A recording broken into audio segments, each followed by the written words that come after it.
And today we're going to talk about leadership in action. And why did we put this together? Well, we know that a lot of leaders, when they're either scaling a team or in organizations, that many people have challenges in terms of scaling up into different roles and stuff like that. So the format of this, and it's going to be just 15 minutes. And here's how it's going to work. We're going to each week, we'll talk about a real leadership challenge. And then we'll have a question to reflect on in relation to that challenge. Then we'll talk a little bit about what are some of the challenges, managers or leaders have in relation to that challenges. And then we're going to talk about a little simple framework around, okay, how do you address that particular challenge using that frame? So today we're starting off with our first challenge is, it's called the hidden cost of leadership avoidance. And when we say leadership avoidance, we're talking about those tough conversations that people need to have. So here's a kind of a reflective question that we have for all of you. What is the hardest conversation you're avoiding right now and why? And I'd like you to just take 30 seconds to think about that. And then also maybe reflect, as you think about that, what emotions show up for you? What feelings show up for you in relation to even thinking about that conversation? So let's just take a few seconds to reflect on that.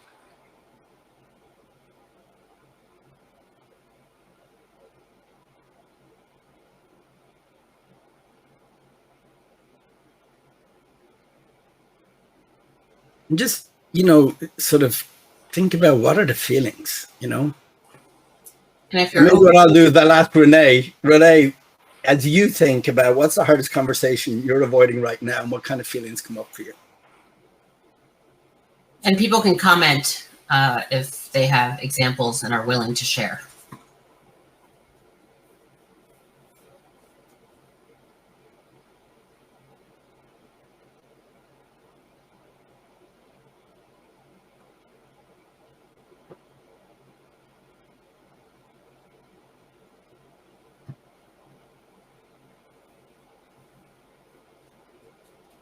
So Renee, when you think about a conversation that you may need to have, what sort of feelings come up for you? Yeah, for me personally, it's usually discomfort of some sort, and more so for the other person and how they're going to feel. I know before I was a big people pleaser, so I would avoid conversations more so than I do now. I still have a conflict avoidance kind of perspective, but helping shame is probably like the underlying feeling or space that I come from when it's a difficult conversation. And also just like from childhood, like, oh my gosh, I'm going to get in trouble for saying something, and not knowing how the other person is going to react. And so that's highly dependent on how I feel, is if someone gets angry versus if they shut down. And then I have a specific client recently that we're working through some conversations that they're trying to avoid. So one is, you have a high performer on your team and you don't want to risk losing them. So you're afraid to have the conversation because they're going to go elsewhere. And so this particular leader is worried about getting pushback because the person that he's avoiding the conversation with can get defensive. So, and it feels easier to just kind of ignore it. If you ignore it, it's not happening, or kind of sweep it under the rug. And I think from conversations, the feeling that he's having is, all stems from fear of losing him off, like not having him on the team. Yeah, and the hardest conversations are the ones that we avoid the most, and so that I know with my background in human resources, we worked with a lot of leaders who just, they would avoid that conversation And then it would sort of, a situation may get worse. It didn't get any better. And, it was, oh, we have a comment here. Okay. That's great.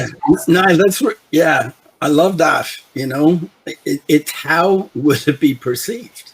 And I think also there's a little bit around, well, what's going to happen when I have that conversation?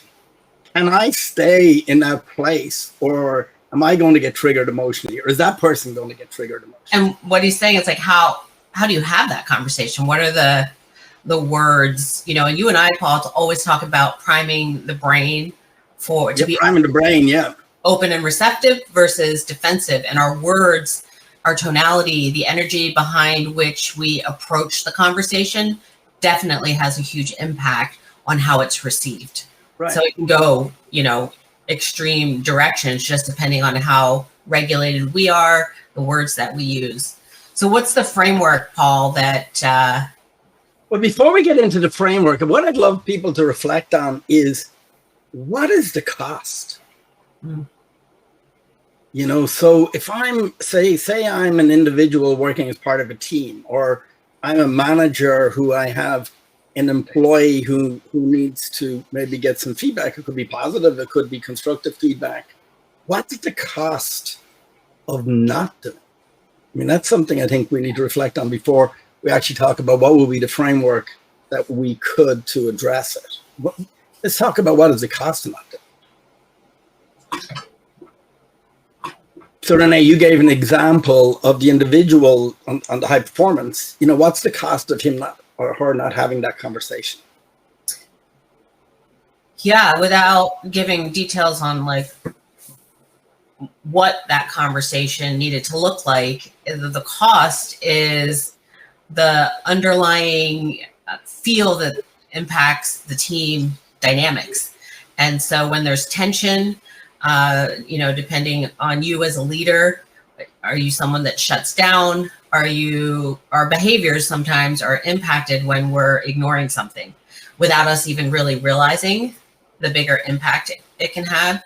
So you've got the cost of potentially beginning to start more of a toxic environment, other people being uncomfortable. Oftentimes, what is it, like 60 to 90% of our communication is nonverbal.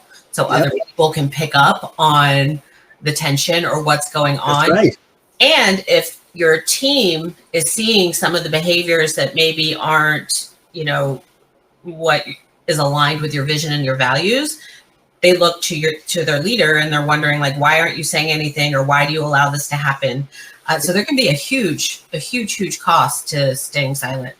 Yeah, like you can have a disengaged team, right? As you said, you could also have a disengaged employee where another person is saying, look, well, why is my person not getting that feedback? It's obvious. And the body language can sometimes be in the room where the person, can be giving the feedback with their body language, but they're not being really clear about it. You know, I think it's Brene Brown who sort of has this thing that, lack of clarity. If you don't have clarity, well, clear is kind. And if you're not really giving people sometimes the feedback that they need, you're not being clear with them, right?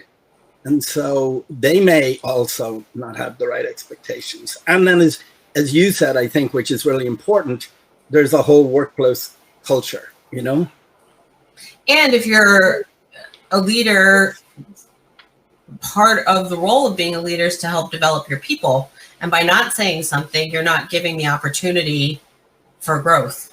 That's right.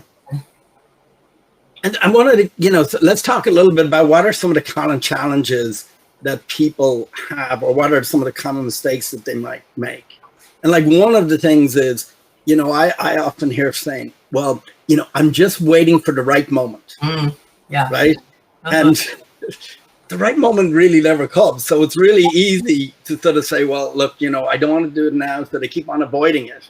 And so waiting for the right moment, What I would add to that is there's a little bit of truth to the right moment, but what most people just say that as the buffering language versus actually knowing what there are some behaviors or signs of openness and receptivity to it. And so if you're going to say, I have to wait for the right moment, you need to know what does that right moment look like and be intentional about saying, okay, when this person is X, Y, and Z, or when I am in this certain like very regulated state, that is the like, so you have to define what that right moment is. Yeah. So the right moment can be the right moment, but many people say the right moment. Yeah, they just throw it out there.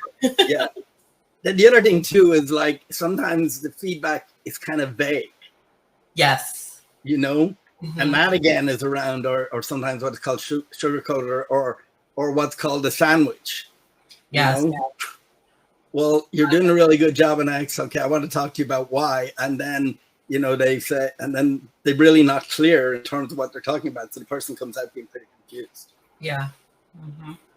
Or the other one I often hear is, well, you know, I think they're going to be able to figure this out themselves. They should be able to figure this out themselves. It's obvious that X, Y, and Z. Yeah. And sometimes it's not. Yeah.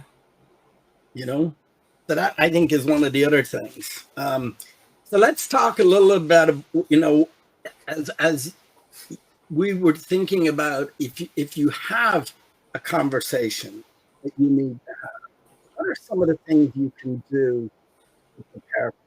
You know, we talked about the idea of this kind of 3-step framework. So the first thing is prepare.